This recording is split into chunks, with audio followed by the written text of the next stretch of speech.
मैं मुकेश कुमार दांगी श्री राम शानदार जैविक कृषि अनुसंधान और प्रशिक्षण केंद्र कोटा के प्रांगण पे। अभी खरीफ का मौसम है और खरीफ के मौसम में जो फसलें लगाते हैं हम उसकी तैयारी पे चल रहे सभी किसान भाई।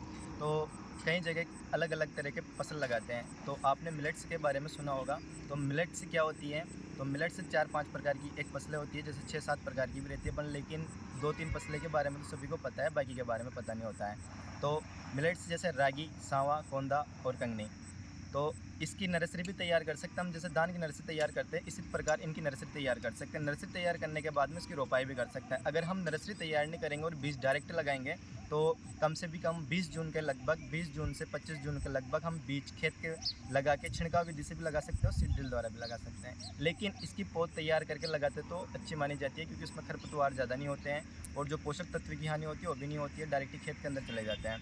तो रोपण हम नर्सरी कैसे तैयार करते हैं? इस तरह की क्यारे बने लेनी है हमको। क्यारे बनाने के बाद में जो हमारा गोबर है, सरल खाद, वो डाल देना है। सरल खाद डालने के बाद में पौधे जो बीज रहता है, बीज को छिड़काव से हमें लगा देनी चाहिए। अब लगाने के बाद में जो ये जो पौध दिख रही है आपको, ये कम से भी कम 15 दिन के लगभग भी नहीं है, 12 दिन की फसल है। जो पौधा हमारी नर्सरी है 12 दिन की, और 12 दिन में इस तरह से हो चुकी है।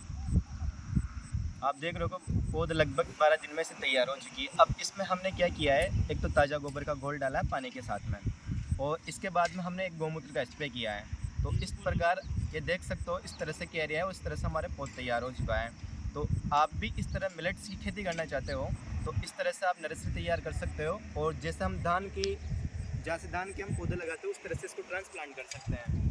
अब आपको इस तरह की जो नर्सरी देखनी हो और इस तरह से आपको किस तरह से मिलेट्स की खेती करनी है, किस तरह से हमें इंसेक्ट का ध्यान रखना है, रोगों का ध्यान रखना है, किस तरह से हमें पोषण देना है, अधिक जानकारी लेना चाहते हो तो केंद्र पर आप विजिट कर सकते हो, केंद्र पर आप पधार सकते हो। हर मंथ की 15 तारीख को ट्रेनिंग प्रोग्राम होता है, आप उसमें भाग ले सकते हो। अगर आप उसमें भाग लेना, अगर 15 तारीख को नहीं आना चाहते हो, आप किसी भी दिन आके एक बार विजिट कर सकते हो नर्सरी देखने के लिए। तो इसी प्रकार आप खरीफ की जो ऋतु के जो हम फसलें लगाएंगे उसके लिए अपना फील्ड तैयार करके ये ऐसे पौधे लगा सकते हो, ऐसे तैयार कर सकते हो। इसको धान्य फसल भी माना जाता है। और इसका उपयोग कैसे करते हैं, हम इसकी रोटियां बना सकते हैं, इसके साथ साथ में जैसे हम खिचड़ी बनाते हैं तो इस तरह से इसका भी उपयोग कर सकते हैं। जैसे चावल खाते हैं तो चावल के रूप में भी इसका उपयोग कर सकते हैं, चावल जैसे। तो इस तरह से हमें तैयार करके फसल तैयार कर लेनी है। ये फसल वही रहती है जैसे हमें मक्का ज्वार की फसल तैयार होती है, फिर इनमें फसल तैयार हो जाती है। अधिक जानकारी के लिए आप केंद्र पर आ सकते हो। धन्यवाद।